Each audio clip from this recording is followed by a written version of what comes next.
Welcome back to the Comic Book Bullies with Nerds New Bully. Me host Leroy, aka Baby Cakes, with my co-hosts. Yeah, this is Eli, aka Dig'em Smacks. There we go. We're back with another episode. Eli, you might want to check to see if the link is up. Like I said, I just got banned from Facebook. I won't say why I got banned from Facebook, but I don't know if we're posting this up or not. But we're just gonna just roll with it. Just let it go. Well, yeah. You do your thing, your spiel. Tell us about your weekend. What'd you have for breakfast? Shit. Non-gluten waffles. I don't know what the fuck. Anyway, let's get into it. We're just gonna jump into this show because we actually got a full show, even though nothing happened. Because I know you see the big Wesker banner right there, and no, it's not. It's not. We'll talk about it. We're gonna go to it. First thing we'll talk about is not the telescope. What is it? Hubble telescope? Not the Hubble telescope. It's not the Hubble telescope. Wubble or Webble or Webb. Not Wubble. Not Weeby. Not Webby.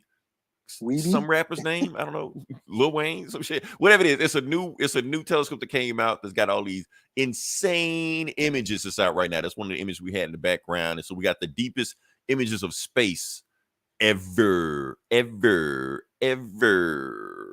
live, Eli. We're on Facebook. We're good. Okay. I just did a cheat sheet and checked it real quick. So let me just show you some images real quick of the telescope. Eli, if you can Google, find out what the name of the telescope, because it's not Hubble. They said this telescope makes the Hubble looks like binoculars. So whatever this is like some shit, you know. So like I said, we got that image of gas giants or whatever, you know. James Webb. James Webb. Space Telescope. So it's not the Hubble. The Hubble, that's old shit. If you know what the Hubble is, you have gray hair. You're old. You need to get checked for the doctor to make sure your health is good next week. Take a look at this image. Now, if you zoom in, I can't zoom in on this one, but you actually see galaxies there. This is like 1 million miles out right now. This is insane, you know. You can see E.T.'s dick. Right. Like, so, and then they even got one where you kind of like zoom in on it and kind of like see, like really zoom in on space. And oops, I'm sorry, that's Erisham from Eternals, but still the same concept. So yeah, loving the space imagey stuff right there. I'm pretty sure the technology building is going to affect us later on. It's going to help us build more Xboxes and PlayStations down the road. So yeah, love it. Yeah.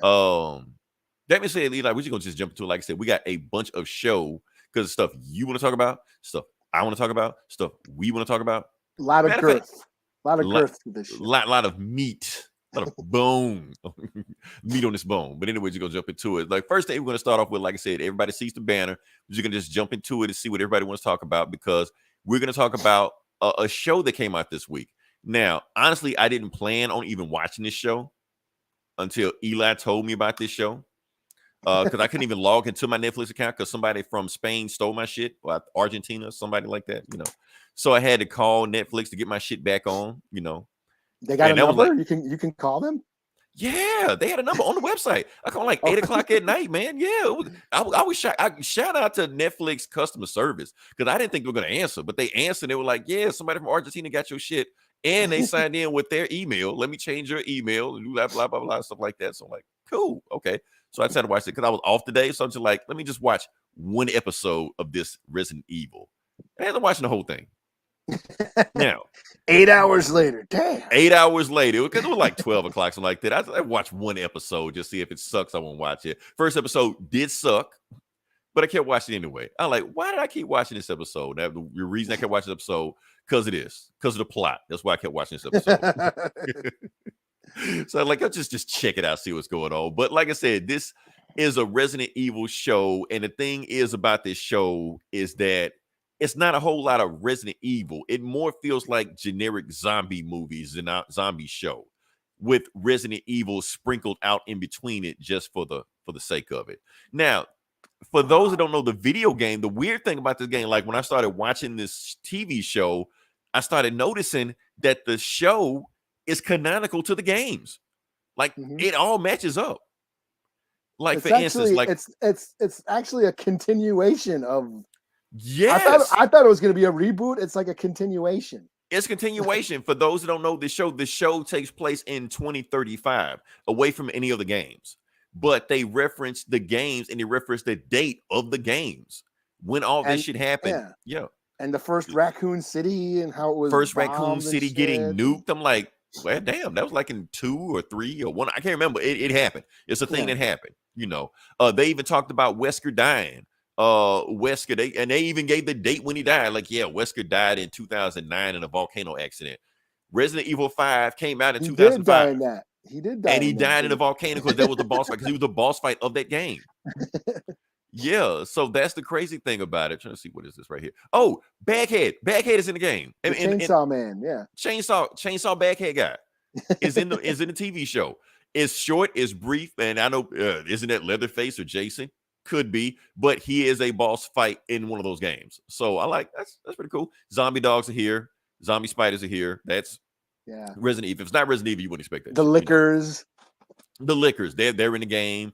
Nemesis might be a thing, but what is the plot about the plot about this game is, why I keep saying game? TV show. The plot of this TV show is Wesker's kids. The whole thing is about Wesker's kids. Now, your mileage may vary about Wesker's kids. Now, the thing is, in the game, does Wesker's have kids? Actually, yes. So in Resident Evil 6, I played 6 was the last one I played. 6, Wesker did have a son. His son did have superpowers. He was basically like Dante, Devil May Cry, doing all kind of weird shit, fighting zombies like that. Game sucked, but I was like, that's interesting. This has nothing to do with that. He's got 2 daughters in this one, and they're technically not Wesker's kids. I might spoil this TV show for you in a second, but let's get into this whole Wesker thing, because the show is really about Wesker's family. It's not an origin story about Wesker by any means whatsoever. Like, Wesker technically is dead in this, but Wesker is the main character. Because if you watch the if you play the games, this is what Albert Wesker looks like. Albert Wesker is like one of the most vicious video game villains of all time. And this is what he looks like in the Netflix show. Yeah, big difference. I know people are all online. People don't even know there's a Resident Evil TV show. They're just saying, is this a new Blade show? Like, no, it's not Blade. I know this is not Blade's little brother Butterknife. No, it's not that. It's not Billy Blanks doing Tybo. It's none of that. This is supposedly Albert Wesker. Now, Eli, I hate to get political on people, but we got to go there. Now, a lot of people are saying it's woke.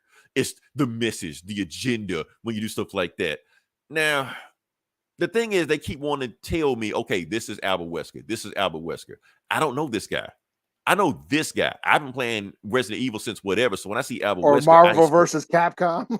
I was just about to say that. Marvel versus Capcom. When you get in there, let me see what I get. Yeah, when you get in there, again, he was on Marvel Capcom, and he was a beast. He broke the game. Some tournaments banned Albert Wesker in Marvel vs. Capcom because he was so vicious. So this Albert Wesker, I know him from Resident Evil 5 when he just told me he was just beating ass. I like, so when I hear Wesker, this is where my mind goes. Bam, bam, bam, bam, bam, bam, all this shit right there. But no, the game the TV show don't want you to think that.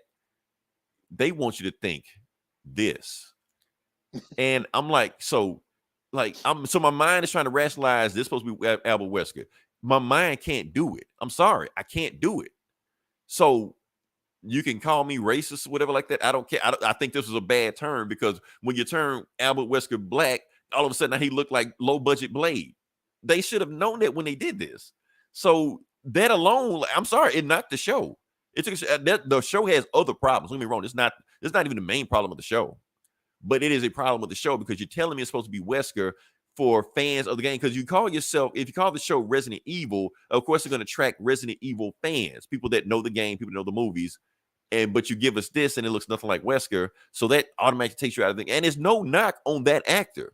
I know this actor. Isn't that the guy from John Wick? The courier, or what's his name? The hotel manager or whatever. The booker or whatever. And he's awesome in John Wick. You see he has a bit part, but you look at him, you're just like, what's that guy's story? I want to know more about this guy. And Eli, I've been watching The Wire this week. He's one of the stars of The Wire. I'm like, oh, that's where he came from. And he's awesome in The Wire. It's been a while. Yeah. Was he on that shit? I don't remember. Yeah, don't spoil it for me. I mean, if something happens to him, I never finished that. I never finished The Wire. Yeah, but he's on it. He's like the head sergeant, captain, whatever. Like, he's awesome in that show. So he's an awesome actor. He's awesome in this role. Like, he's one of the bright spots of this TV show. But because it keeps. I mean, I don't mind the show is okay. I like the action and the shit going on in the future. They keep flashing back to this high school shit with the kids, that I really don't give a shit about, which is sad because that's the majority of the show. But Right. when he is on it, he steals those scenes. Like there's scenes with him on there where I'm like, okay, I didn't know about this Wesker, but because of the performance, I'm into it. Like when that dude, the chick's dad, when he was bullying his daughter and shit. And as the speech he gave, he was like, I got it. That's like one of my favorite things I heard in a TV show this year, even though the show sucks. But yeah, he was like, I don't want you just fired. I want you blacklisted from every tech company in the world. Yeah. Ooh, Apple's not gonna hire you, Google's not gonna hire you, Pornhub is gonna tear up your resume. I'm like, oh damn. Yeah, yeah. I mean, that was a great scene. And I think that's where I started paying attention more. Right. Where okay, I'm gonna give this Wesker a chance. And it seems like he seems to be the part that saves it for me. And the action. When it gets going, there's plenty of gore, there's plenty of zombie action and monster action. Okay. You didn't make it to episode 4, did you?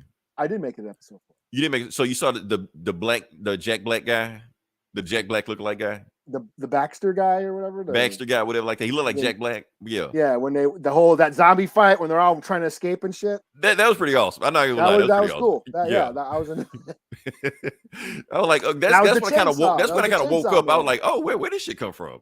Yeah, that was the one with the chainsaw with the dude. That was the one with the chainsaw guy in it. Yeah, so that was in there. So, like I said, he gave it the Wesker actor gave it 110%. It is just the fact that he was just miscast. That's all it was. Though, but he gave it everything he had. What else we got? Like I said, what else is going on with this show? Now, like I said, the show is kind of whatever, and it's bad when you're watching it. But when it gets to episode 7, it gets so bad, it kind of entertaining. Because this the shit I'm talking about. Like when they start cloning Wesker, and you find out that he's just a clone, and his other clones like show up with the kids, and they're talking to him like, yeah, I'm your uncle. Like I don't know you. And then Afro Wesker shows up, like Billy Blank shows up, and then Fat Wesker shows up, so like that. I'm like, yeah, what?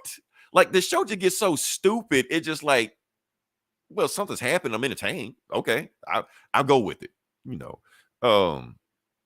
But yeah, that's what's going on. But like I said, they throw little Resident Evil Easter eggs at you. Talk about New Raccoon City. Talk about Umbrella Corporation.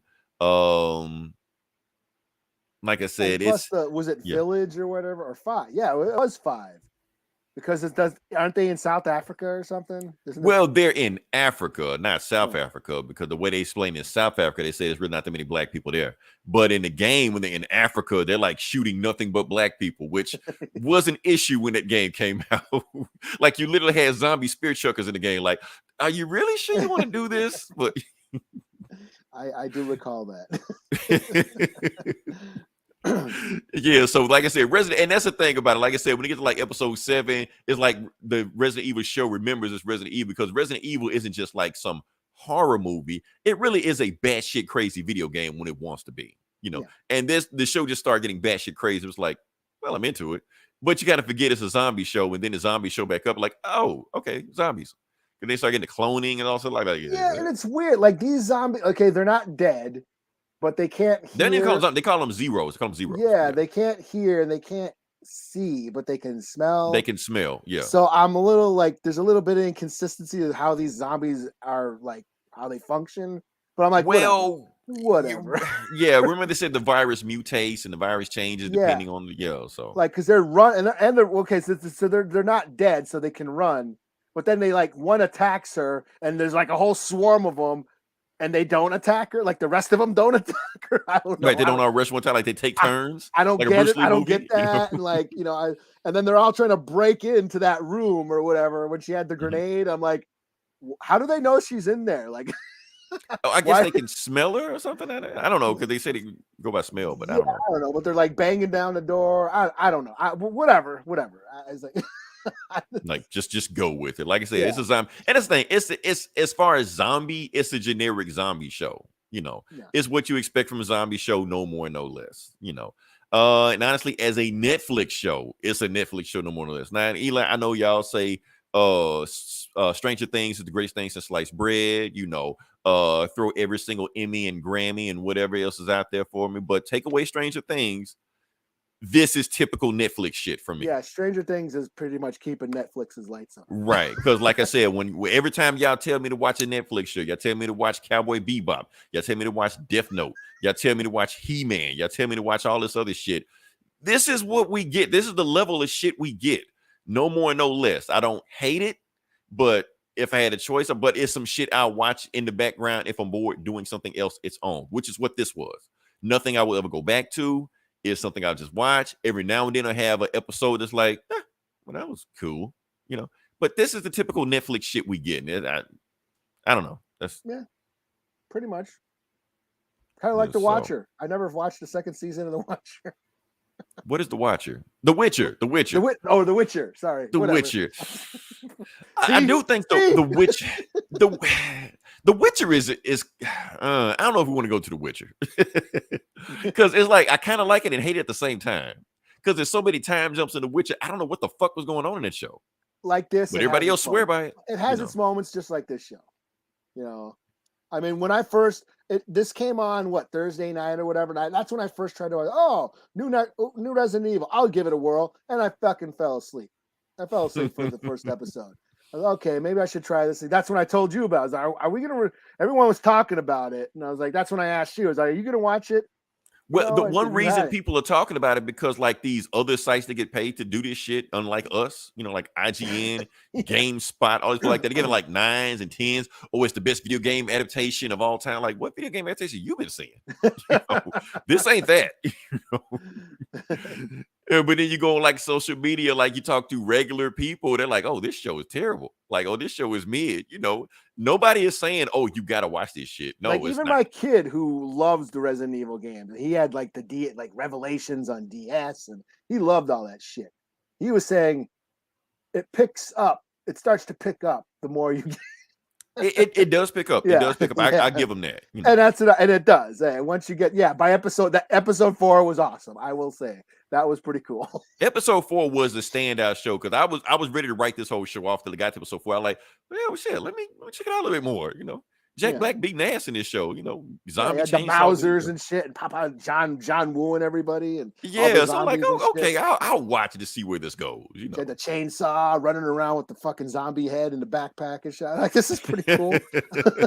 like I said, when the show remembers that it's based on a batshit crazy video game, it picks up. Yeah. When it's just trying to be regular zombie show, it's just like it's basically when it goes back to the CW flashbacks of the kids in high school. That's when I'm like, the kids dragged it down. The kids definitely dragged it down. I really don't give a shit. Right. Yeah. I'm like, and it's like there's literally half of the show. It keeps cutting back to these kids. Like, I don't give a shit about it's kind of kids. Annoying. It kind of gets on my nerves. Like, hey, I want to see all the zombie shit. And we're back in high school. And I'm like, oh man. So yeah, that's all. So honestly, if you got time to kill and you're doing something and you're just playing a Netflix show, whatever like that, turn it on, watch first episode. That's it. But if you got better shit to do, don't do this. I did not watch this show because, I got to have material for this podcast. No, I do not give a shit. I will do something else. This is just what I thought you said when you said, well, I'm on episode 7. I'm like, oh, no, shit. I was doing something else. It was just on. I wasn't like, I'm doing homework. Nah, fuck that. I was like, oh, shit. Well, I better catch up then. I could give a shit. I didn't have to watch this. Nah, I was just like, it's just on. I'll just watch it. It's just like whatever. But no, I didn't care about this show. I was like, whatever. So, oh man, that's all I want to say about that. I think we can move on past Resident Evil. But yeah, this is nothing you got to watch. Don't believe IGN. Those dudes get paid. Those who got paid off. Netflix paid those guys off. I don't give a fuck what nobody say. They got cash money under the table. Yeah, give me how much for it over 9.5 out of 5? 300. And yeah. I've watched the what's her name? What's that chick's name? The one with Alice. What the hell is that? I can't remember her name. The movies. Yeah. Mia Jovovich or whatever her name is. Yeah. Those movies. I've seen them all. Most of them are kind of dumb, but they're kind of stupid and kind of fun in some ways. The shittiest one of those is still better That's still And better guess than what? this. Wesker looks like Wesker in those Wesker movies. looks like Wesker. Like when you see Wesker, you don't have to like, is that Blade? No, Yeah. you know that's Wesker. Yeah. Yeah. Like this show is not better than Resident Evil, the one that was on the roof. That's all. I don't remember which one was That which. one was actually pretty fucking cool. The one where they're on the roof and shit. That one, yeah, I all did those like movies that just one. kind of just They blend are together. they are kind of like whatever and kind of campy and stupid, but they're kind of fun, you know. They're not boring. They're not boring. They're not boring. They're That's entertaining, the thing. like you said. They're entertaining. This has entertaining moments. Has entertaining moments, then it cuts back CW, then entertaining moments is like too much whiplash, you know. Yeah. And honestly, sometimes I got confused in the time, like, are we in present time, back in future time, or I didn't know where we were sometimes. That's why the first episode was so jarring like that. Like, what's going on? Oh, okay, now we're flashing back, and you know, and it doesn't even say it. Just kind of like, you know, we don't have those transitional edits like. And that's what fucked me up with The Witcher, because The Witcher was doing that shit, and The Witcher was even worse because it was like 200 years later. You're like, wait, what? You know, so yeah, so that's what's going on with this show. So you never asked for seconds at home. Nothing like that, or you know, like maybe had like a grainy feature on the back. No, it just cuts. Like sometimes it just cuts, you know, and just and you're just supposed to just know. Or like a Coen Brothers film, it just cuts to black, right, and then back, and then dissolves back in, and then here we are.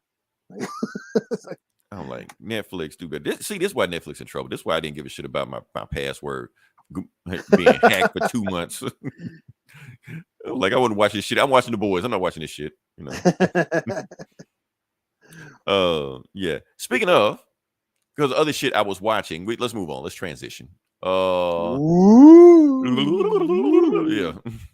We can talk about Miss Marvel. I know you said you got to fell off on Miss Marvel, and that's cool. You know, a lot of people fell off on Miss Marvel. For what I've been hearing is that Miss Marvel is kind of like the lowest viewed show of any Marvel movie yet. A TV show yet. Any TV show yet. Like people just aren't watching the show. So yeah, I would have watched this instead of Resident Evil. I'll put it like this. I enjoyed this better than Resident Evil. But at the same time, too, but at the same time, I didn't binge watch Miss Marvel like, oh, let me just watch 6 hours of this shit. No, I took my time as Miss Marvel so I could understand. I didn't binge watch with Netflix. Maybe if I watched episode week by week of Resident Evil, maybe I would like it better. I don't know. That's Netflix model. That's how they do things. So let's go from that. But yeah, about this show. I'm just talking about the show, about what I think about Miss Marvel now that it's done. Now that I can sit back and critique the whole piece of it. It's exactly what at first it is what we thought it was. It was going to be a TGI 90s TV show. It's Girl Meets World with superpowers. It was that until it wasn't. All of a sudden it became about globe trotting. They even had time travel in it. You're like, what the hell is going on with this? You know, and I feel like a lot of times people critique these Marvel shows because I feel like the TV shows should be movies and the movies should be TV shows. This should have been a TV show, but the thing was, it should have been a longer TV show. They were cramming in way too much stuff in there for 6 episodes. You can tell by the time they got to the last episode, they were rushing. So yeah, they should have. I mean, you had her going to Pakistan, meeting her family, meeting the lore, finding out, you know, she's half genie. She time travels and meet her great grandma, and she's at the time loop that makes her. So they said, "Fuck all the in-game time travel rules. No, we're just gonna just make our own thing up now." So they just do that. And then we finally get back to the last episode where they go back to New Jersey, and now it's a commentary on police brutality and racial profiling. Like, wait, what? They even had like disclaimer up to say like that some scenes may be too disturbing for some viewers. I'm like, I hate it when they do that. Yeah. Then I think something like really brutal is going to happen, and nothing ever does. Or nothing ever does. So your guard is up the whole time. It's just like, oh, nothing happened. Okay. It's pretty much as a Texan side of my family. Hey, Mark Alien. Okay. So you're Pakistan. Okay. Yeah. Tell me some more about that. Make some comments about that. Because I'll be honest with you. I'm ignorant of some stuff because there was one thing in Miss Marvel that they did that I was impressed. And I was just like, oh shit, I feel bad about this. So they talked about the British partition of India. I'll be honest with you. I had no idea about that. I had no idea that was a thing. Oh, isn't that shit? Like, okay, I'm ignorant too. All I know about that shit is like from the movie Gandhi. So yeah, Gandhi is in Miss Marvel, I think. I think he shows up. We're dumb Americans. Sorry. Right. So forgive us. I didn't know about this, but I did think that was very interesting when they went there.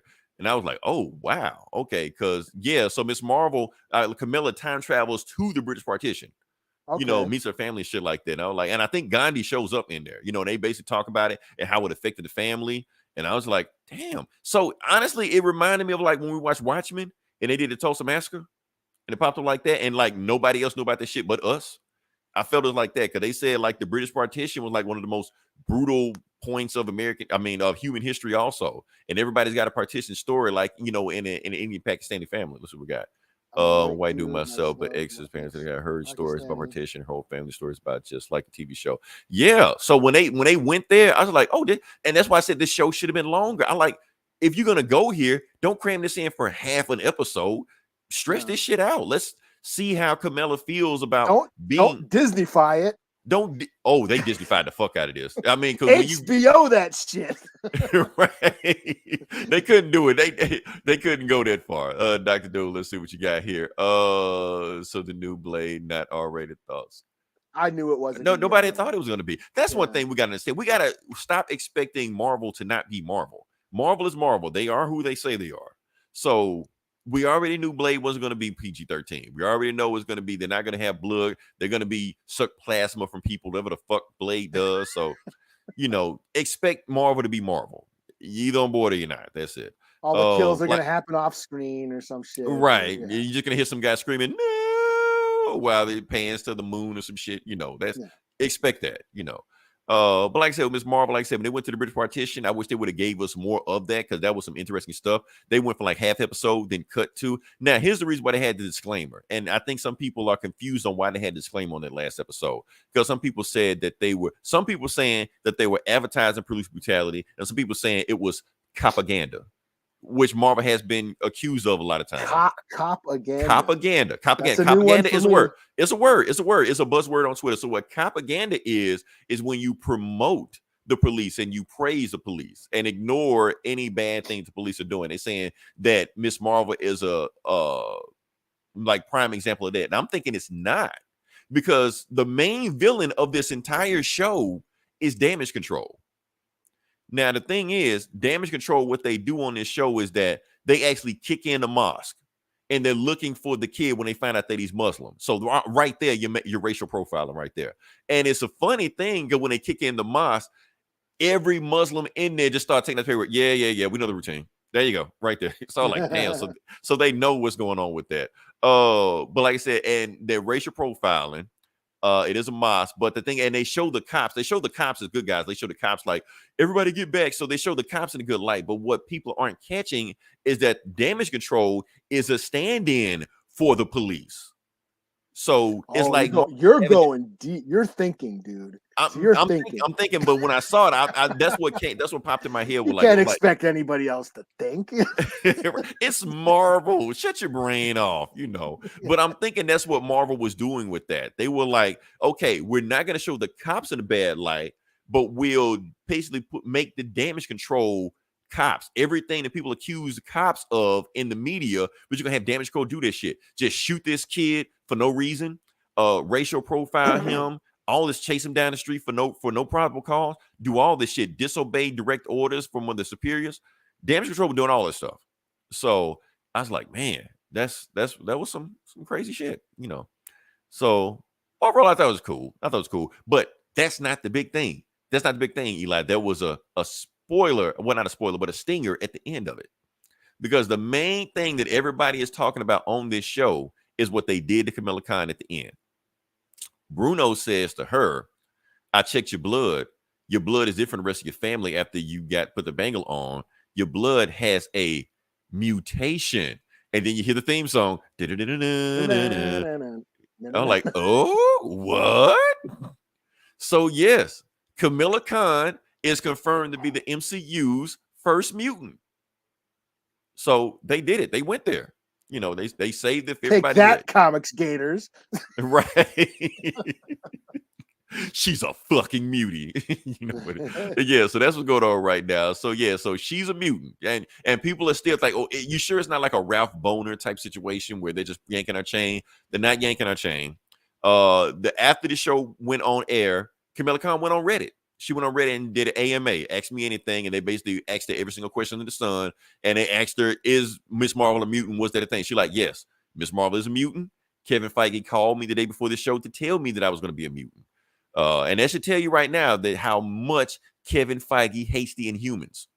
So, because I think he brought Black Bolt back just to blow his brains out. Just the only reason is just he get rid of him, you know. When Marvel is set regards to other phase fours. Like now, yeah, like now. It's not in the past, anything like that. It's like normal times, like right now. So, yeah. So it's not like a flashback and like that. It's in, you know, like the most recent thing. Yeah, but like I said, it was confirmed that she's a mutant. She talked to Kevin Feige. They also said that Kevin Feige borrowed. Basically, people are complaining about Miss Marvel's powers, and basically said they ripped off another mutant with the X-Men called Armor. Armor pretty much had the same powers. She got this glowy thing around it. She can stretch. She can make armor around it, shell, stuff like that. So that's what Armor does. And basically said that Kamala Khan is taking her power. So we're not going to see Armor in the we're not going to see Armor in the MCU at all times anyway. Which I expected not, because Armor was a Josh Whedon creation. So I think they like screw that character. So whatever. Thank you, Josh Whedon. You are the gift that keeps on giving. Yeah. Captain Marvel shows up. Carol Danvers does show up at the end. People are confused about what happened at the end also. Like, did Camilla turn into Carol Danvers? No, she didn't turn into Carol Danvers. They switched places. There was actually a thing that the original Captain Marvel, well, the original Marvel Captain Marvel did in the comics with Rick Jones. I know people don't know who Rick Jones is. I'm not going to explain Rick Jones. Rick Jones was a thing. They will never use him in the Marvel universe, but that's okay. But anyway, wherever Carol Danvers was, that's what Miss Marvel is now, and they'll settle that in the Marvels movie when it comes out. So the Marvels movie, huh? Yeah, the Marvel. So basically, they were saying all these characters will return in the Marvels. So we don't know anything about a movie or a show. Movie. It's gonna be a movie. The movie is gonna be Miss Marvel, Captain Marvel, and Monica Rambeau. Those three, no, they're like the main characters. Yeah, comes out next year. Yeah, so that's the thing. Take that, comic skaters. It's like three times the people you hate. You know, look. The only thing that would get me excited about that movie, and the only thing they need to do is make Rogue the villain. That's it. That's all you need to do. Just make Rogue the villain. Have it just wrecking shit, just beating the shit out of everybody, sucking Miss Marvel, Captain Marvel's powers. There you go. That's your movie. $1 billion right there. Marvel, I'm giving you $1 billion idea. Just do it. Yeah. So, yeah, that's all I got with Miss Marvel. Like I said, it's not the worst Disney Plus show, but it's not the top one either. I rank it like right above Hawkeye, but it's cool. Right I'm glad the show. Yeah, I'm glad the show exists. That's the thing about it. I'm glad representation is there, because it's a good thing to see brown Muslims in good representation. They're not terrorists. They're not any other crazy shit that they show on TV. You actually show them in family life, and you show them in mosque and worshiping. And I'm like, I'm not used to seeing this. And I've seen reviews on TV. I mean, I've seen reviews on Twitter. Some a brown Muslim that stays in New Jersey. He was grown as hell, like in his 30s, whatever like that, was crying his ass off, crying his eyes out, reviewing this shit. I'm like, well, damn. Like I said, representation matters. Yeah. So it's good that shows like this exist. That's all. Yeah. And honestly, the main takeaway from this show, the girl that plays Miss Marvel, she is the best phase 4 casting that they have. Like they killed her. Like she owns this role. Like the whole time through in the show, no matter what she's doing, you're into her with the journey. Like you're going with the journey because she has so much energy about her. You know, I did find it funny. Like every other episode, she gets a new boyfriend, but whatever. You know, like I said, it's a Marvel show. But yeah. All right, Eli, you're up. Am I? It's on you. Yeah, enough of this Disney Marvel shit, you know, and Afro Wesker. You know, give some good shit.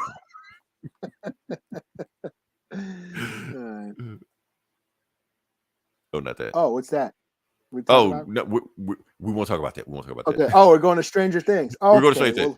Okay. Oh, I forgot to tell you what we're talking about. My bad. I thought we were in sync. I thought I was Professor X mind jamming and shit. You thought you were my girlfriend. I'm supposed to read your mind. You're supposed to know what I'm thinking. You know? All right, so we're gonna go back to Stranger Things. There's been a lot of theories going around lately. So, as people well know, except for Leroy, but he kind of knows. You got to know by now. So through osmosis, through internet osmosis, I know. Yes. So there's a big theory going around about Eddie Munson's character, the fan favorite of season 4 of Stranger Things, the metalhead. Yeah. The metalhead, Dungeons and Dragons player, outcast of the town. They have a theory about him that he might be alive. So I'm going to have to break this down. So since the beginning of Stranger Things, they've been making references to Dungeons and Dragons. You had the Demogorgon, the Upside Down, the Mind Flayer, and now Vecna, who is the newest villain. And he appears to be responsible for everything that's been going on in the show. Now, Vecna in Dungeons and Dragons is like a lich, zombie, wizard, king, or whatever, and one of the most powerful villains in D&D lore. But he has okay, just to recap. So Vecna's not a name that just pulled out their ass. No. It's a thing. Okay, all right. Yeah. So now in Dungeons and Dragons, Vecna is part of Dungeons and Dragons lore. In Dungeons and Dragons, Vecna has a lieutenant, a right-hand man named Cass the Red-Handed, I believe, or the Bloody-Handed. He's like a vampire warrior guy. And I guess how it goes in Dungeons and Dragons, he eventually betrays and kills Vecna. So this vampire warlord guy kills Vecna. He is a vampire. Now, how do you become a vampire? You have to be bitten by a vampire. Now, in episode 1 of season 4, they actually name drop this character, Cass, the Bloody-Handed. And, the kids are playing D&D, and they say, oh, Vecna was killed by Cass. So they actually say that. Mike says it while they're playing a game in episode 1.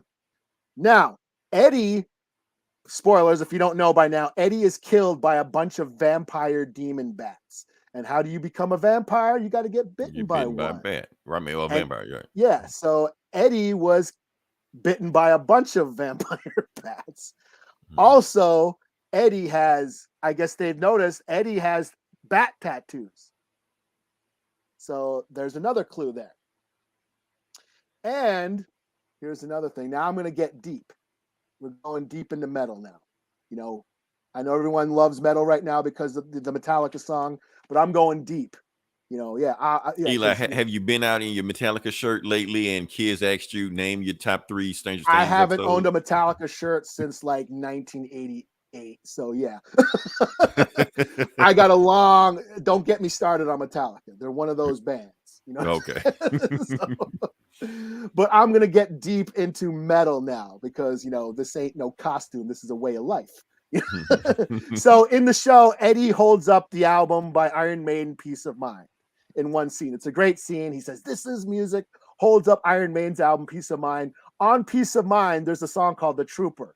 The first line in the lyrics, you take my life, but I'll take yours too.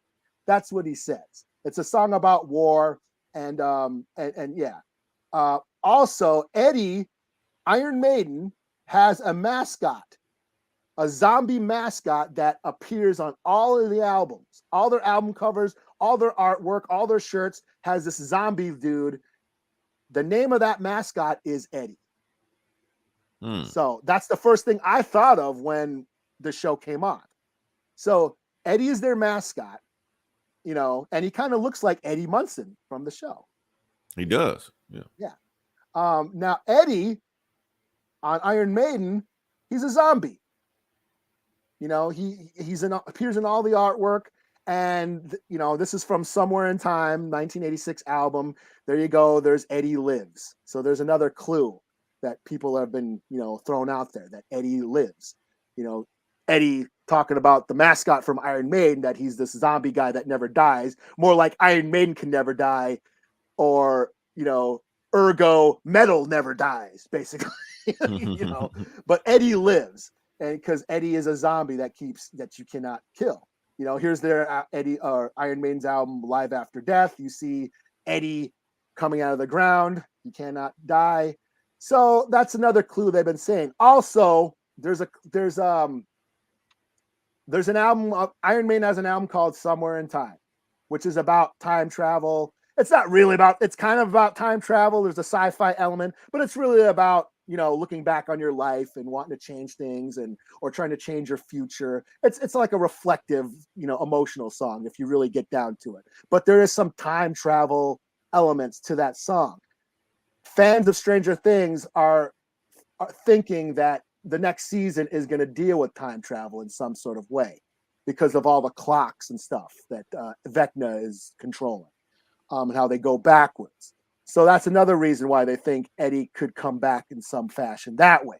But also 11 has life-giving powers because she brought Max back from the dead. Max is still in a coma, but she's not dead because 11 was able to bring her back.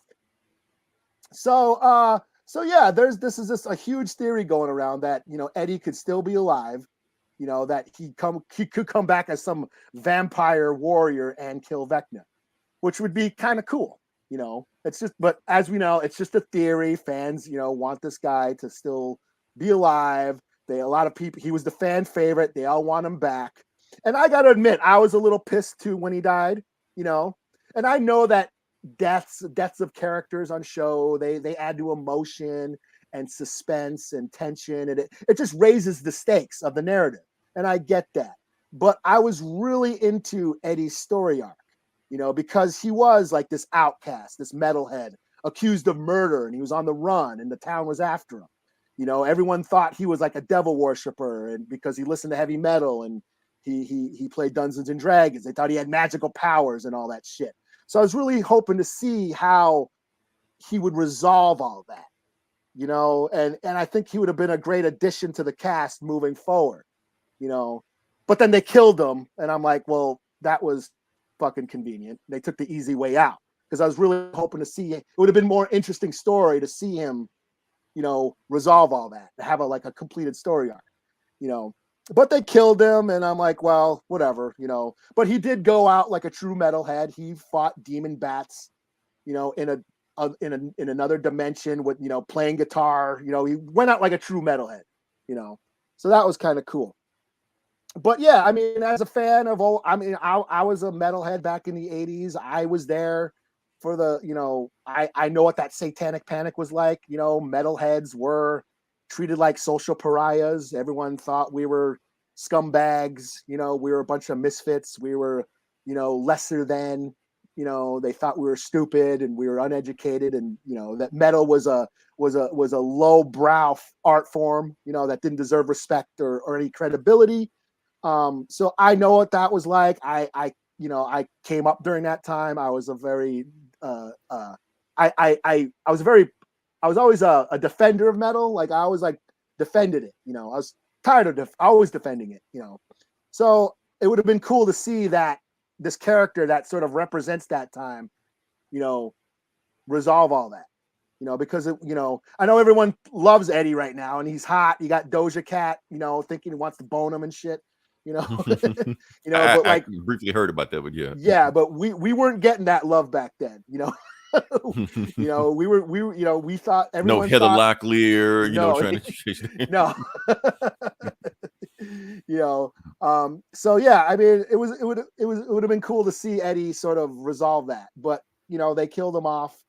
But yeah, so yeah, but that's the theory that's going on right now, that everyone thinks he's going to come back as some vampire warrior and destroy Vecna, which would be kind of cool. But we'll see. We'll see. Well, keep up alive. All right. So, like I said, we're going to briefly talk about this. We've been starting to ramp up our Black Panther 2 talk on this podcast, only because, like I said, I put a bit out there that I think it's going to be a thing. But we do want to talk about Daniel Kaluuya. Because Daniel Kaluuya has dropped out of Black Panther 2. You know, Ryan Coogler asked, you want to be in Black Panther 2? He told him, nope.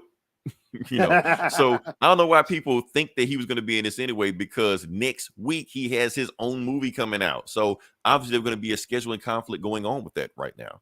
So he can't be in two movies at one time, especially since he's starring in Nope. But a lot of people are just using the fact that he's not going to be in Black Panther 2 as a reason to knock Black Panther 2. Eli, the sharks are swimming. The sharks smell blood. Yeah, like I said, there's been plot leaks that are coming out, which I don't even think they're really plot leaks. I think some asshole just wrote his own fan fiction and just put it on a leak. It's like from Deadline, from Hollywood Reporter, and it just took off, and it's just what everybody thinks going on. I don't think that's a thing. But that's what people are thinking. They're just using any excuse to kind of knock the movie right now. And the fact that Daniel Kaluuya is not going to be in the movie, they're using their excuse to not. He's not gonna be in the movie. The reason he's not in it because he read the script and it's gonna suck. Like, what? Like, first off, why would he be in the movie to begin with? It's like people don't even remember the movie, like remember the plot of the movie. First off, let's go back to what Daniel Kaluuya's character did in the movie. His name was W'Kabi. W'Kabi was T'Challa's best friend. W'Kabi committed treason.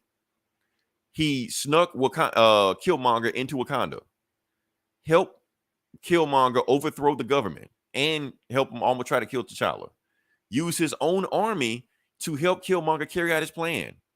Got arrested by his own wife, thrown in jail and into the movie. So his whole storyline is wrapped up. Why would he even come back?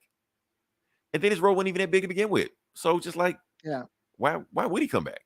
So, but people, like I said, people just using that to just knock the movie. At least wait for the trailer, then shit on the movie.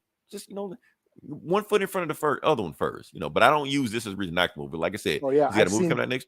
Yeah, I've seen the Aztec Namor picture, whether or not that's right. true or not. That's what they're saying. He's gonna be Aztec or with all the Atlantic. I'm hearing all kind of stuff. They're gonna find vibranium down there, and that's where they went. We don't know. Maybe that's where it's gonna be. I almost got kicked out of a Black Panther group myself because I have a theory that's saying that Namor might not be the villain of the movie. He might be the hero of the movie.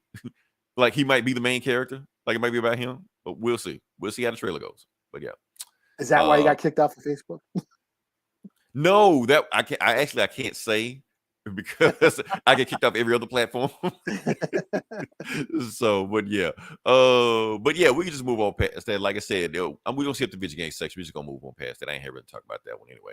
But yeah, this is the comic book bullies where we talk about the comic books, and we're just gonna jump into it. And Eli, I'll let you go first. I'll give you that honor. Okay. Well, let's see. Should I start out? What should I start out with?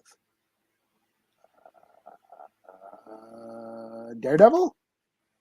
Daredevil. I'm so glad you read this book because I didn't want to read it. I thought you would read it. I thought about it. I was like, do I want to read Daredevil? I don't know. But okay, so this is the new Daredevil run, continuing off of Chip Zdarsky's run, and it's still Chip Zdarsky writing. So we pick up, Wilson Fisk is supposedly dead. His son is now the new Kingpin. They think the Purple Children's memory thing wiped away or whatever. Now no one knows that Matt Murdock is Daredevil anymore, and all that shit. It's back to status quo basically, except that Kingpin's not around. So it starts out, there's some dude going around talking about, the streets and crime and shit. You don't really know. You kind of think it's Matt at first, but it isn't. And then Matt disguises himself as Matt's brother and is talking to, what's his name? Eddie, the Wilson Fisk's son, the son. He's talking to him. In that last run, they killed Matt Murdock. Well, they killed Mike Murdock. Yeah. But Mike Murdock was pretending to be Matt Murdock. So they had a funeral for Matt Murdock. Yeah. So he's pretending to be his brother, Mike is pretending to be Mike. And he's talking to Wilson Fisk's son, who's now the new Kingpin. And basically the son is like, yeah, my dad's really not dead. He just left. And he left me the organization and, but he wants me to tell everybody he's dead so he can go into hiding. But I don't plan on being like the violent, prick that my dad was and all that. So then Matt takes off his disguise as, I'm not Matt Murdock's brother. I'm actually Daredevil, and I'm here to make sure you don't fuck around and find out. So he beats the shit out of, Wilson Fisk's son and all his cronies. Spider-Man shows up too. That's this scene. Yeah, I Spider-Man see shows Spider-Man up. okay, yeah. Yeah, Peter Parker Spider-Man shows up. They beat the shit out of everybody, and then they just go on a rampage, fucking cleaning up the streets, And basically, Matt Murdock is preparing to take off from Hell's Kitchen and go lead the Fist, which is that ninja group that's supposed to take out the Hand.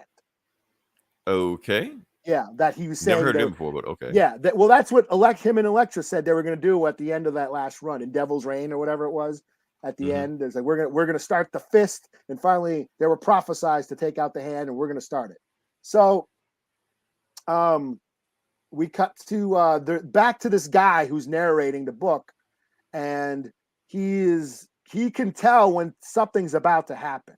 Like when violent shit's about to happen, he sees, okay, that dude's about to shoot somebody, and that happens, or that person's about to get hit by a car, and then that happens, And then he sees Matt Murdock, and like, hey, Matt, remember me? And it turns out to be, I can't remember the guy's name, but it turns out to be a guy that they went to school, that Elektra, Foggy, and Matt, they all went to college with this guy. Hey, you remember me? That guy. Yeah, I know who you're talking about. I can't remember that guy's name though. Yeah, and he's like, "Oh, remember me? Oh, blah blah blah blah." Like, but he's not like a thing or a super villain. He's just a dude, like a lawyer or some shit. Well, he is a lawyer, and he's like, Matt Murdock was right about to get on the subway train, and when he said, "Hey, Matt, remember me?" So they're talking, and then the train takes off, and then all of a sudden the train explodes. And the guy tells Matt, like, yeah, you were about to get on that train, but I stopped you from getting on that train. So basically, I'm your guardian angel. And then it cuts to Matt Murdock. He's like confessing. He's like in a confessional booth, and then he talks about how he's never feared anything. He's supposed to be the man without fear, but he does fear something. He has the fear of God. And that's where it ends. So they're bringing in this like Christian angel from the Bible element to the story, which normally I would be like, oh, Jesus Christ. but I'm like, if you're gonna like take the Bible as a book of mythology, okay then, like Spawn. Right. I mean, Spawn can get away with that. The thing is, anytime Marvel like writers try to do that, Marvel shut that shit down quick. For instance, Ghost Rider's original run in the 70s ended because they wanted him to fight Jesus. And they're like, no, that's not gonna happen. Yeah, but I just bringing that element in there, that like, because Matt Murdock he's a Catholic, right? He's always going to church, and his mom's a nun and all this shit, and so like they don't like bringing that sort of theology, Christian theology, into the narrative seems it's always been there. It's always been there. Like for instance, like Daredevil lives in Hell's Kitchen. Hell, and he dresses up as a devil. And the devil, But he's a Catholic, so like, but bringing in the devil is an angel. Yeah. So but bringing in like an actual character from the Bible. Right. Into Hell's Kitchen. I think it's a swerve. Bringing it to the street level Hell's Kitchen shit. I'm like, okay, that. I think it's a swerve. Yeah. I think it's Raph Boner. Yeah. He's not an angel. He's just he's not an angel. He's because they always do this with Daredevil. It's always like, oh, it's the chosen baby, the Messiah, but it's really just Mysterio gassing him some shit. It's always something like that, Yeah. Well, we'll see. Anyway, it was kind of interesting because the whole time he's in a confessional booth. Yeah. But he is trying to have a second calling. Like he feels like this is a second calling to him. Like I'm through being the ninja on the streets, just fighting crime. I need to, do something more. Me and Elektra, or we're gonna finally put a stop to the Hand, and that's what they're doing. And then we get a bonus story at the end, like a 10-pager about Elektra and Stick, and they, they're basically preparing their the Ain't fist Stick base. dead. Stick is No, dead, isn't he? apparently, It's comics. Never mind. yeah, Okay, yeah. Okay. Everybody's dead. I Electra's thought Frank dead. How Miller many killed times him. Electra died? That's true, but Frank Miller killed that dude back in the 80s. But it's like, well, fuck it, doesn't matter. Yeah, yes. But they're on this island, and they're getting ready to prepare the base for the fist or whatever. And then a bunch of Russian agents show up and they kick their asses, and then they have a philosophical discussion about whipping ass. Cool.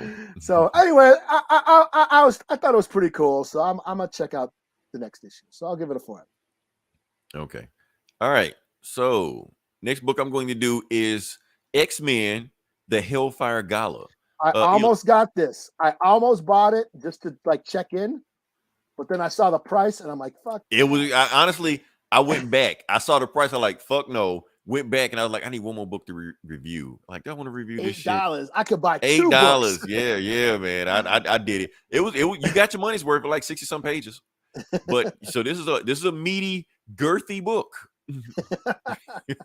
But like I said, I'm gonna speed through this fast possible. I'm gonna trim the fat and just get to the main part of what's going on. Because like I said, it's the Hellfire Gala. But people don't know what the Hellfire Gala is. Okay, so everybody knows what the Met Gala is, like with the Kardashians and everybody that shows up, for Hollywood.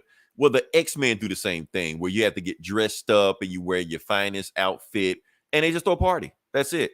And the outfits are designed by like some kind of high-end or like the best designers in comics. And they really spend a whole lot of time just showing off the design, like Dr. Doom design, like we'll show you. I'll show you. Anyway, Victor Versace. Right. Let's get to it. So the story starts off, but it's actually a story. It's not just like a bunch of shit going on. But anyway, we get to the Summers, Jean Grey and Cyclops. They based on what happened in Gala last year, and they based talking about we're gonna leave the Quiet Council and let's join the X-Men. Are we making the right decision? Yeah, we're making the right decision. Cut to this year, and it was like, yeah, we fucked up. we shouldn't have quit the Quiet Council because now we got problems, and there you go from there. And they bang. So yeah, I don't know why. Anyway, cut to Krakoa. Bishop is doing a training session right now, and then Professor X calls him. He tells him, "You got to cut the training session short. Come to the Quiet Council. I need you right now. Call the meeting. Serious shit going down." And Bishop's like, "Why don't you just download the information of what you're trying to tell me so we can speed the shit up?" And he downloaded. He like, "Oh shit, that's what's going on. Meeting's over. Cancel. I got to take care of some shit." And basically, what's going on is that, the Daily Bugle has leaked the secret. The entire planet knows that the X-Men knows how to resurrect people. And matter of fact, they did an interview with Cyclops. So it's not like hearsay. He told them what they did. And Emma's just like, oh, this how you gonna fuck me? While she's getting ready for the gala, because this is a day before the gala. So basically, the rest of the Marvel Universe knows, like the Avengers, the Fantastic Four, they were actually gonna cancel the Met Gala. I mean, X Gala, Hellfire Gala, whatever the fuck this shit is. They were gonna cancel. When they heard that shit, just like, and Tony's just like, oh shit, get my suit ready. I gotta go to this shit. I gotta see what's going on. I gotta have a conversation with them. So they go. There's some I dropped the X-Men book, so I didn't catch on what the fuck was going on with this one. But they find out who Dr. Stasis was. Dr. Stasis was like the big bad of the X-Men main book. Dr. Stasis is Mr. Sinister. Oh. But the real Mr. Sinister, the one on Krakoa, is clones, all of them, every single one of them. That makes sense because he was, because that was when I was reading Hellions. Yeah. So every Mr. Sinister clone on Krakoa the real one is working for the enemy, and while they're getting ready for the gala, and not only that, Moira McTaggart is there. She's with them now. She's with the bad guys. So she left because Krakoa kicked her out, and chopped her arm off, So she's like, oh, I got a plan for them. So she's telling them all the secrets, and she basically saying, I'm going to the gala too, but she can't go to the gala looking like Moira McTaggart or they'll kill her on sight. So going back to what they did, she kidnapped Mary Jane Watson because Mary Jane has an invitation to the gala because she's like one of their ambassadors and shit like that. So she took her own arm off, wrapped her arm around Mary Jane Watson to like control her. It's like, I'm gonna wear her like a meat puppet. I don't really know the whole science behind it, but anyway, that's how she's gonna get into the gala. Mary Jane's gonna be her eyes and ears in the gala. she's gonna be basically controlling her. And that's what's going on with that. So let's just speed up past this more crime council bullshit. Don't care. Sync, don't care. And then we cut to Emma Frost, and Emma Frost basically, just letting everybody in the gala. She's like, okay, the gala's gonna start. And the first person she brings in, Mary Jane Watson. Mary Jane Watson gonna be like the main person controlling the gala, And then she's like, but we're not gonna talk about that secret that just came out. We're just gonna just get to the meat of it. And then Cyclops is basically trying to tell her, like, look, Emma, we gotta talk. You're like, fuck you. I want to talk to you. You just let the whole secret out the day before the party I'm throwing, And then that's when a guy comes in. He's like, oh, can I cut in? And she's like, oh, hey, I've been waiting for you to come. And it's John Hamm from Mad Men. Yeah. So he's there. So Emma Frost, it's just like, oh, yes, I've been waiting for you to come here. And then she just takes off, start dancing. She's like, oh, shit, well, we ain't going to talk to her tonight, And that's when the shit pops off. So then you got Clea, who's the new Doctor Strange, and she wants to talk to Emma Frost. And she's just like, look, I got something I got to tell you. Doctor Strange died. So Emma like, yeah. You want me to bring him back to life? We don't bring back nobody to life but mutants. Since Doctor Strange's not a mutant, well, I'm not bringing him back. So, and everybody's been killing me the whole day. They want to bring John Lennon back. They want to bring Tupac back. No, I'm not bringing any of those people back. They're not a mutant, and they're coming back. Plus, you probably make a better Sorcerer Supreme than him anyway. I mean, he's dead, you're alive. So that's kind of giving you a leg up on him right now anyway. So bye. So she leaves, talks to Spider-Man, and just like have fun. So Spider-Man sees Mary Jane. He like, Mary Jane, what you doing here? And Mary Jane just says, hello, Spider-Man. I'm here because my aunt is part of the Krakoan and I am an ambassador. You have a nice day, Spider-Man. And Spider like, Pete like, wait, what? The fuck? Like, they not on good terms, but at the same time, your ex-wife don't just blow you off like that, like she never met you before. Meanwhile, Cypher did catch on to that shit, but we're going to come back to that. That's when we go to Dr. Doom. We're going to call him Dr. Drip, because look at this outfit he got on. We're going to show him in a second. That shit is clean. That didn't even just his outfit, just his outfit from now on, And Spider-Man just says a little joke to him, like he always joke with him and shit like that. Hey, Dr. Doom, which mean you think they're going to bring back? You think they're going to bring back David Bowie or Prince? You're like, get the fuck out of my face. You're like, I'm leaving, And then Dr. Doom thinks to himself, David Bowie a mutant? So he doesn't know if it's true or not. So yeah, we're gonna cut past this. Emma Frost and Firestorm getting some bullshit. Don't care. Captain America tells story how Rogue beat his ass. Don't care. Oh shit, Forge. There's Forge. We're coming back to Forge. We'll come back to Forge. Forge drink, man. Why they letting? Yeah, don't give Forge a drink, man. He'll fuck the whole place up, man. Don't party with the native, man. The natives will sab out on you. They brought Forge to the party, but Forge is here for a reason. He's gonna fuck y'all up, man. Forge is here. So yeah, so the Five shows up to the party, even though they're supposed to be protected but anyway, the Fives are here. They want to party, and Proteus, Mary Jane waves at Proteus. And she's like, hey, Proteus, well, let's go talk. Let's go somewhere and talk for a second, because Proteus is Moira McTaggart's son. So that's when he tells her. I mean, he didn't know she was even alive. So when he takes her thing off and she basically turns into Moira McTaggart, he's like, Mom, the hell? You alive? Yeah, I've been alive the whole time. And she tells him everything about what's going on. So that's when Tony Stark shows up. Tony Stark does his old Tony Stark bullshit. Oh, this is actually pretty cool. I gotta watch this. Yeah. Tony sees Reed and he just talks to Reed. He's like, Reed, hey, did you know about the X-Men? Could they resurrect themselves? You're like, no. Oh, really? You should have didn't like mind wipe you or some shit like that? You're like, no. You're like, okay, cool. Like, wait, what'd you say? You're like, yeah, the X-Men. Let me tell you about what the X-Men did. Charles and Magneto last year mind wiped me, but they mind wiped me just enough to let them know they did it.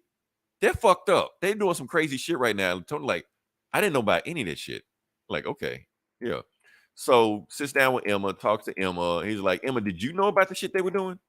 And they basically just talk and do their little repartee, stuff like that. Basically, Tony's trying to hit on her like he always does, but she doesn't even recognize him because he only hits on her in his Iron Man suit.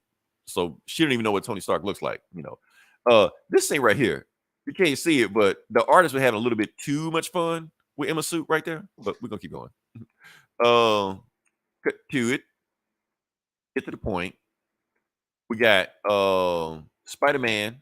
Hey, go back. Hey, who? Go back. What? That's Eddie from Iron Maiden. That's the Eddie. Oh, is that what that is? Is that Brian? That's Eddie from Iron Maiden. He says, I'm just hallucinating, right? Eddie, is that Brian Posehn? It is. Yes. And Brian Posehn's a metalhead. He likes metal. So yeah, he's chilling with Eddie, the Eddie mascot from Iron Maiden. The fuck? Okay. Yeah, because Cypher's talking to Deadpool, and Deadpool's like, I'm mad at both of them. He's like, you talking about Posehn or Spidey? He like both of them. So I didn't know who Posehn was. I didn't recognize the guy. Or Eddie. I'm like, why is Frankenstein here? You know, that's what I'm thinking the whole time. And that's the Trooper. That's Trooper Eddie from the song that I talked about during, the Stranger Things bit. You take my life, I'll take yours too. Yeah, I'll pull it up. Go ahead. I'll pull it. You keep talking. I'm glad you on this podcast because I didn't know what the hell it was. But anyway, Cypher's talking to Spider-Man. He's talking to Peter. He's like, hey, Spider-Man, one of my superpowers is reading language, right? So I read your body language with that redhead that you walked past. They're like, what redhead? I don't know redhead. There's like 1,000 redheads at this party. It's the X-Men. They love redheads. You're like, you know what redhead I'm talking about? They're like, oh yeah, that redhead. So you can't play me offline. And then Cypher just like, yeah, that redhead over there. She's tapping on the glass saying SOS. She's about to come rescue her right now. Like, oh, really? So Spider-Man just goes to work, And basically, it's Moria dressed as Mary Jane telling him all kind of fucked up shit like, yeah, I never loved you. You were just creation. I was just used you to better mankind. You're just a tool for the Five. You're just useless. You're not even as dangerous as you used to be before. You're like, I see what you're trying to do. But you know what? I'm not gonna let you go, me. And since Spider-Man just kicked the shit out of him, he's like, leave my ex-wife alone. They're like, Spider, what the fuck wrong with you? And that's when so basically Spider-Man started a fight at the party. So that's when the Five kicks in because Proteus is one of the Five, and Emma Frost is like, damn, you can't take Spider-Man nowhere. Just looking at him. So Proteus and Spider-Man are fighting. And that's when the Five shows up, and the Five's just like, okay, he's fighting one of us. We got to go to work. So are we fighting Spider-Man or are we fighting a supermodel? Because Gold Balls is just like, because if I got to fight supermodel, I'm not fighting a supermodel, And then that's when Moria / Mary Jane just leaves. She's like, I'm going to leave you to yourself because you're useless. And as Wolverine shows up, he's like, yeah, something ain't right here. He was like, you might want to leave. No, he knows it's Moria. He knows it's Moria right now. He like, Moria, I've been looking for you for a while. I'm chasing your ass all over the world. And that's when Moria's like, you don't want to do that. And then she turns back into Mary Jane real quick. She's like, she's got me hostage. And she just leaves and that's it. And Spider-Man's getting ready to take Mary Jane. Wolverine's like, sit your ass down, Spider-Man. You're going to do something to get her killed. So then she walks to the gate. And he tells your boy, Grey Crow. He tells Grey Crow, track him. Yeah. So Grey Crow is just like, I got him. Don't worry about it. When I find out where they're going, I'll let you know. And Spider-Man and Wolverine chase after them on, Grey Crow's thing. So we find out in another book. He's just wearing a tux, right? Yeah, he's just wearing a tux. He's not all dripped out, swagged out, nothing like that. He ain't got no choker on or no fucking feather or no shit. Nothing like that. He might be wearing Versace, you know. Then Giant Hand just asks, Emma Frost, you want to night? Can we dance? You're like, yeah, we dance. And then it turns out it's really Cyclops. Jean Grey was mind controlling her, making her think of Cyclops while she's dancing with John Hamm. And Cyclops is like, oh yeah, John Hamm is on her hall pass list, so it's cool, But Emma Frost is she's basically dumping all the information that she learned from the Quiet Council to Cyclops. Magneto and Charles out of control. Moira McTaggart is alive. They mind wipe Professor X. They mind wipe Mr. Fantastic. Mr. Sinister is on the bad guys team. So she's just telling all this. And Mr. Sinister is at the party. They're like, what the fuck? So they're like, why don't we kill this guy right now? Like, nah, we can't do that. We got to find out what they're doing. So, and then Emma and Cyclops is flirting the whole time while his wife is dancing with her hall pass, And Memoria is basically out of control. She's been alive for a millennium. Every single thing the X-Men have done, she's been controlling. She controls control and all the shit like that. So yeah, it's going on. So they part ways and that's it. She's like, I'll tell you later on what happened. And then they announced the X-Men. Let's get to it. Here's the new X-Men. So the new X-Men are boom. Wanda. Magic. They didn't add Wanda to the team. I don't know why they didn't add Wanda to the team. Or maybe she's on the team and they did. Blinged out and shit.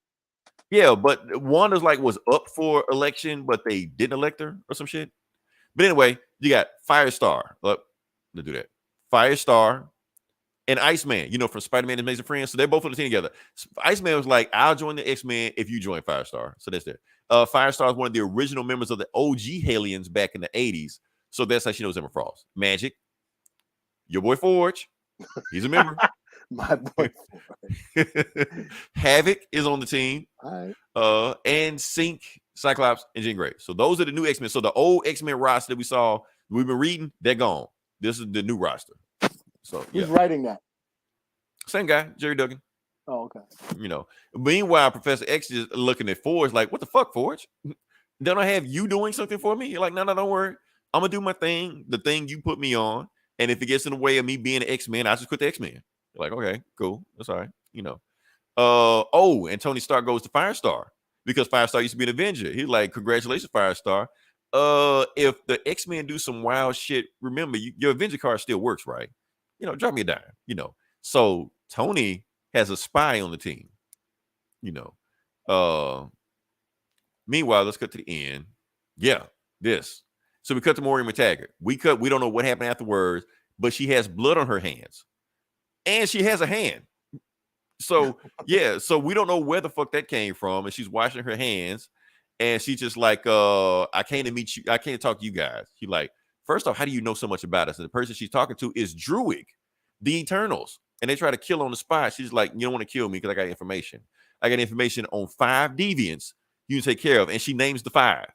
She's like, if you kill any one of them, the X-Men can't resurrect themselves.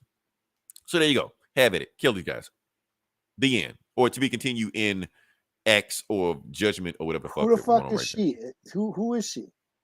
Who? Moria. Like Moria.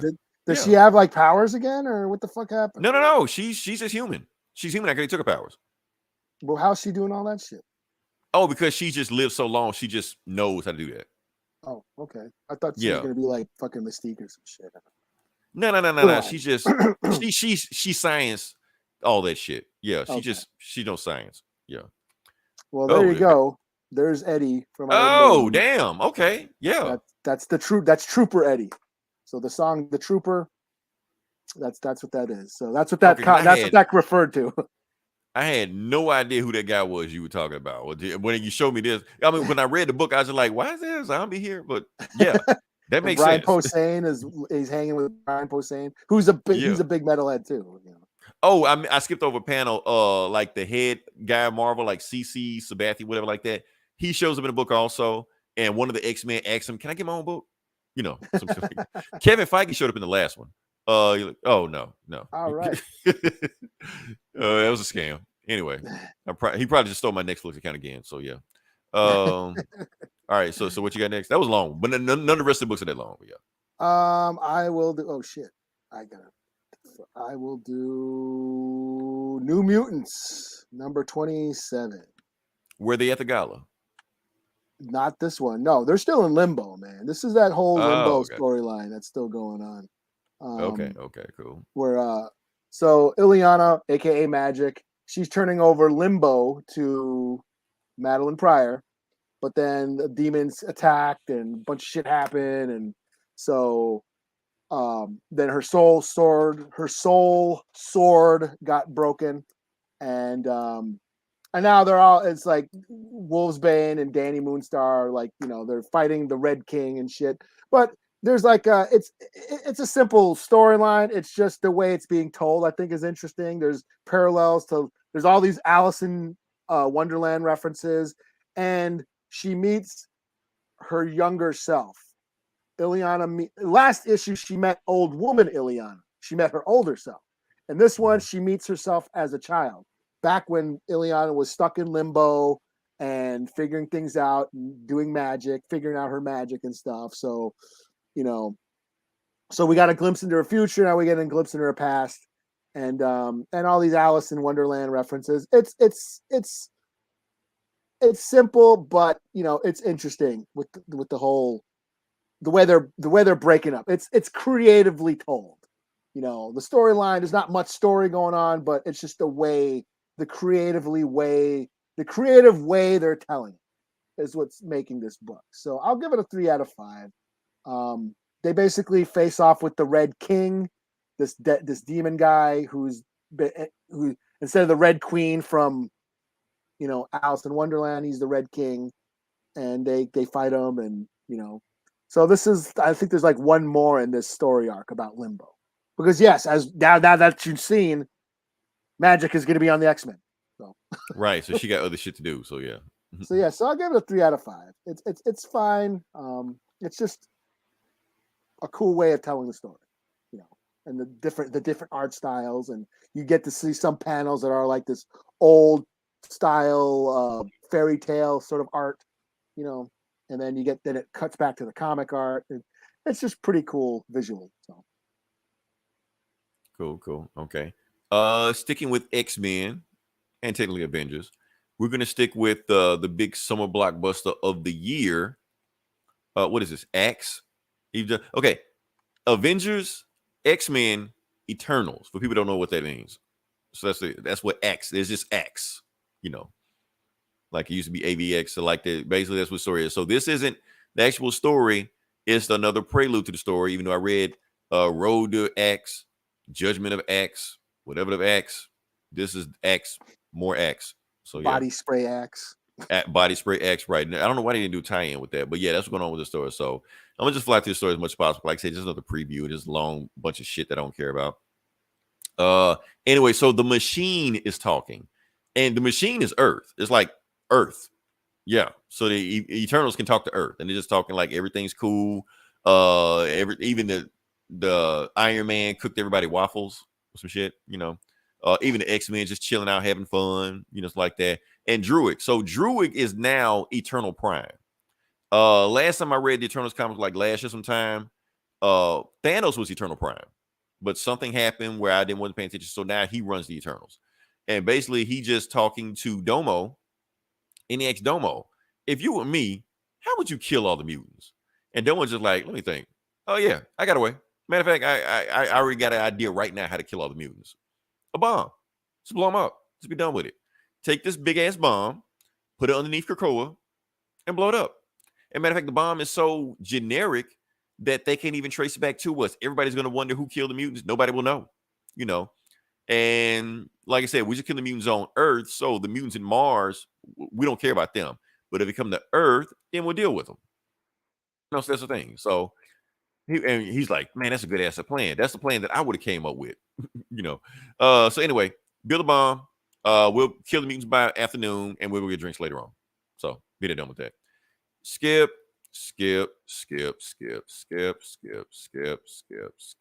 Back here. Okay. Sounds like a great book. Right.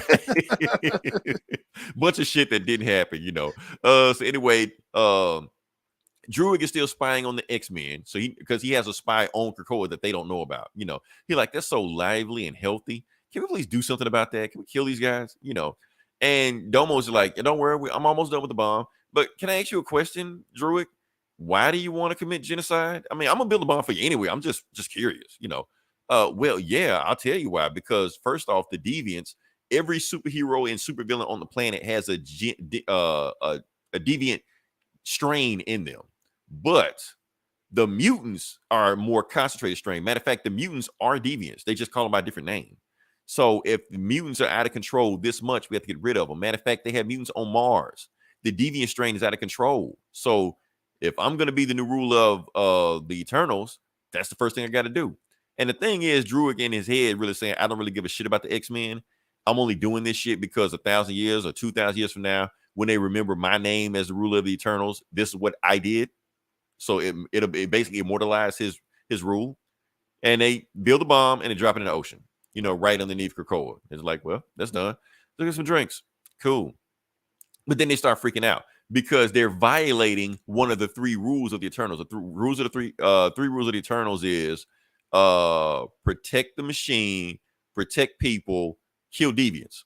And basically when it means protect the machine, it means protect Earth. So basically, I cut it in. They can't kill Krakoa. They can't blow Krakoa because Krakoa technically is part of the machine. Krakoa is sentient. So they literally physically can't attack Krakoa. Otherwise, it will kill them.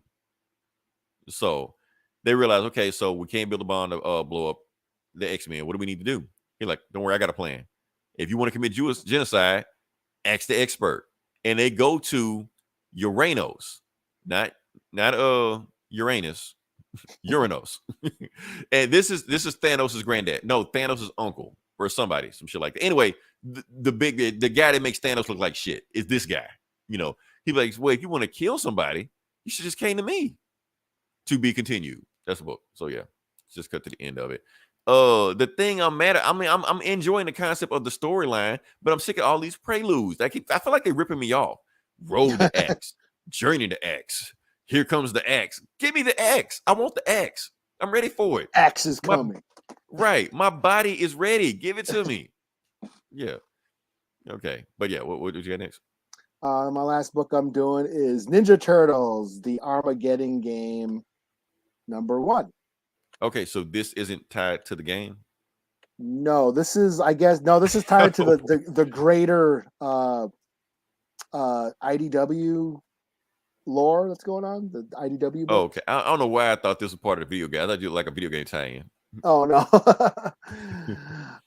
No, this I had to like, you know, I kind of had to like go back and, you know, research a little bit about what was happening, because it just kind of drops you right in. But I get this is like a big event that's coming up in the new Ninja Turtle comics. So basically we have Shredder, who is now resurrected a third time. He's died a few times, you know, throughout, you know, the series. This is his third time being resurrected, and now he's trying to redeem himself. He has been the evil warlord. He has been the crime boss of the Foot. And, you know, then he went to hell, where he, you know, battled his past demons, and now his concubine witch, I can't remember her name now. Anyways, he has like a concubine who has superpowers, like magical powers. She resurrects him, and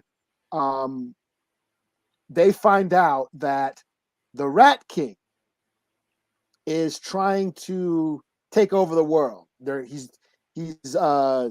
banding together, teaming up with Krang, Leatherhead Krang.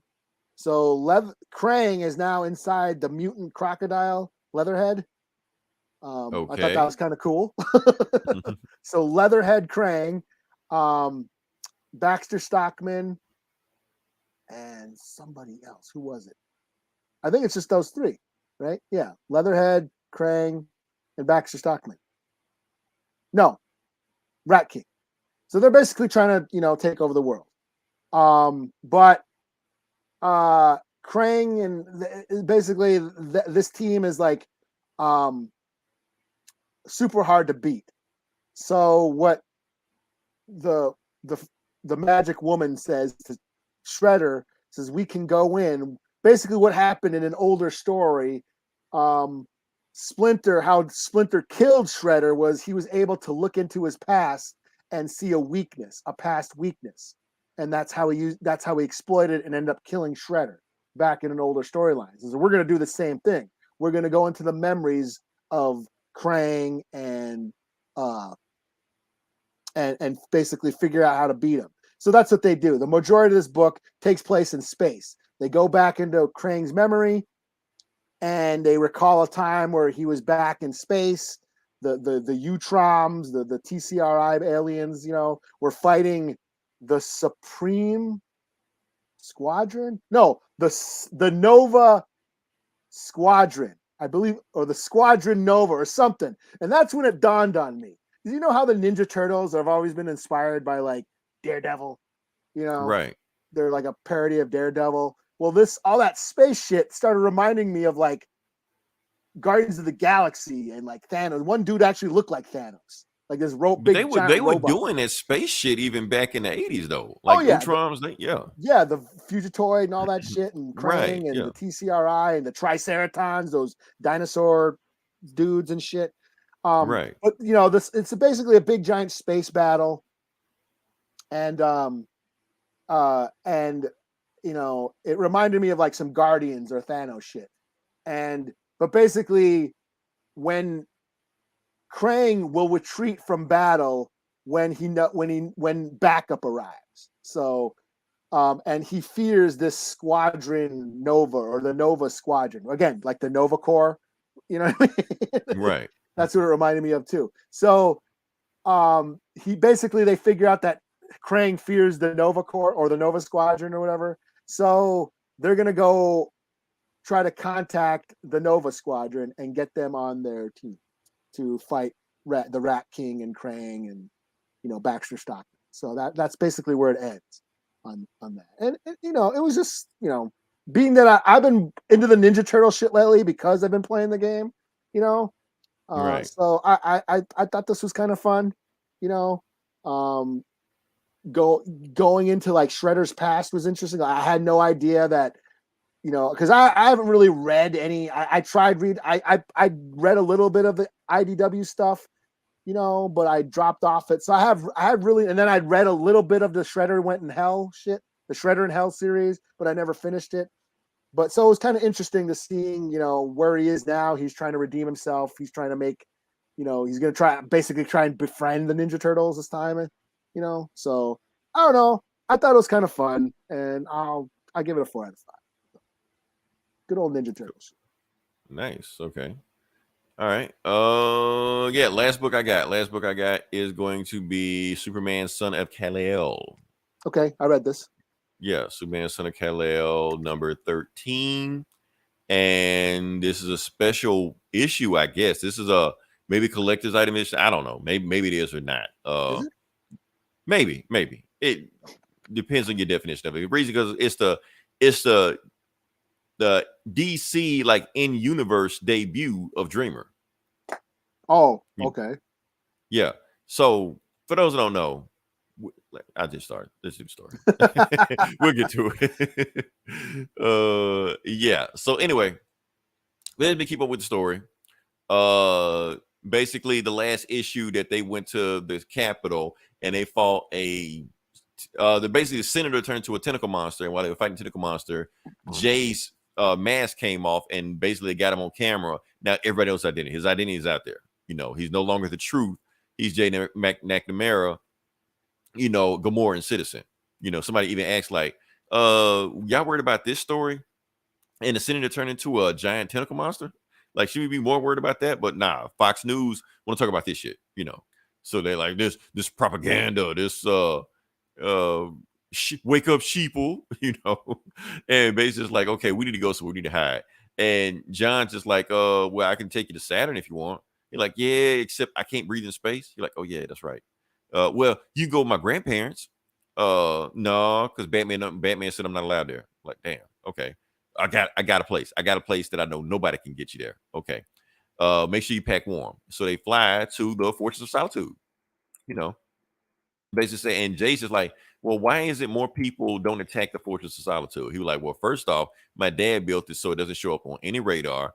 It has a giant key that weighs like 100 tons, so people just can't pick it up, So yeah, so you got to be Superman strength in order to even get here or even to find it. So they go inside the door and boom, there you go. It's Dreamer. So this is Dreamer. Now, got to explain who Dreamer is real quick, since the whole story is pretty much about Dreamer. Now, for those who don't know, Dreamer debuted on the CW. Yeah, she was on the Supergirl show. I do feel like DC is maybe a week or maybe 2 weeks behind debuting Dreamer because Dreamer is LGBT. She may be the first trans superhero. Most people don't know that the actress is trans on the show, So yeah, so so this thing. So the thing interesting about Dreamer is that basically since she's in this DC universe now, she's technically what the trope called a canon immigrant. We just saw another canon immigrant in the last Marvel book we just read, which is Firestar. Basically, what that means when a character is created outside of continuity and then placed later on in the continuity, like Harley Quinn, like Phil Coulson from Agents of S.H.I.E.L.D., like Jimmy Olsen. Jimmy Olsen didn't debut in the comics. He came from the radio show and later put in the comics also. So Dreamer's in there now. So Dreamer is a member of the DC universe. She's canon. So back to the story. Okay. So anyway, they asked, okay, how the hell did you get into? Oh, also, the name of the name of the story is Dreams and Nightmares. So they named it after a Meek Mill album, but whatever. Superman, John's looking like, how the hell did you get here? Like, first off, this is the Fortress of Solitude. You can't get in. That's the whole point of being the Fortress of Solitude. He was like, okay, yeah. So your dad, has like this intergalactic zoo where he went around the universe like saving animals and put them here to be take care of. I snuck through one of their dreams. Like, what? Yeah, so that's how I got in here. Okay, so why are you here? He like, because I got to show you something. And we go to a week. We cut to a week later, and it's the Joker strung up, shot, hung up on a building. And, the Bat family looking at him like, damn, is that real? Like, yep, that's him. No, that's the Joker. He's dead, And that's when President Bendis is like, okay, operate phase 2, order 66, or whatever the fuck he says, So they go to work and they drop down Gas Giant with a giant ha-ha on his head. And he basically sprays the entire city with Joker gas. So everybody is Jokerized. Damian, Nightwing, everybody. So the Justice League goes into action. But they get there, it's too late. But Superman, John sucks up all the air, which is some Superman shit that Superman always does. And he's like, I'm gonna take all the gas to space while y'all take care of it. But they get there, everybody in Gotham is dead. And that's when President Bendix and his army gets there, and they go to work, and Superman, blows the air out, like puff puff pass, blows the air, smoke into space. But he can hear with his super hearing that the Just League's in trouble, so he tries to fly back down. But while he flies down, he gets weak, so he just crashes to the ground. Like the Just League dead. You probably can't see it, but Hal Jordan's finger was cut off, to get the ring off his hand. He just crashed to the ground. It's like, what the hell? Why are you weak? And Bendis is just like, you feel kind of weak, don't you? He's like, what you do to me? He's like, yeah, that Joker gas, we laced some kryptonite. And they captured Batman. And he's just like, so you know what? You don't look too good, Superman. You don't look like you're fast in the speeding bullet right now. So put a gun to Batman's head, boom, blows Batman's head off. Dead. So, yeah, so that's the thing. So they're like, what the hell did you just show me? And basically telling you what I showed you was the future. I have my dream powers can see the future. This is a possible future that may happen a week from now, and I got to show you this because if I don't, the Justice League dies next week. Like, oh shit. So yeah, so that's that. What else happens at the end? Something else big happens. Something big happens. Oh yeah, this happens. Since they find out that Jay Nakamura is the truth and he's a Gamoran citizen, that's when he's like, bring me the dissident one to attack Superman. And you're like, you sure you want to do that? Like, yes, get her. And it turns out the dissident one is Jay's mom. They're going to turn her into one of those crazy ass supervillains. They're going to basically use it to attack Superman. The end. Oh, that's his mom. That's his mom. Yeah. Oh, for some reason, I thought that was Lois. No. I thought that was Lois. I was like, oh shit. Okay, well then that's not as cool. Right. It's still pretty cool. That's still pretty cool. But yeah, I was like, oh shit, they got Lois. Lois is gonna fuck all. And then, right, because they can't do it to Lois because they can't undo it to Lois. But his mom, yeah, they can fuck her up. Just whatever, So, yeah. Shoot, any more books or? No, I'm booked out. Booked out. Okay, yeah. So yeah, we got all the books we got. Like I say, listen as long, different, like, share, subscribe.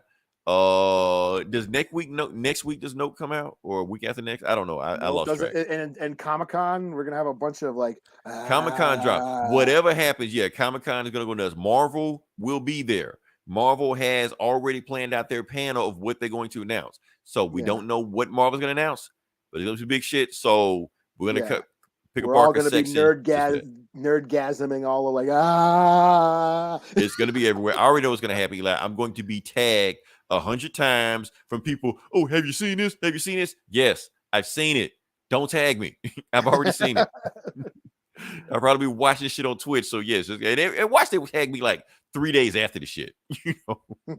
But yeah, follow us next week. We're gonna have some big shit coming next week. We don't know what's gonna happen, but just go there. Like I said, the bet is that Black Panther trailer will come next week. So either it's gonna be next week or I will have a cheeseburger hand. One or the other, you get the chance to watch a taco.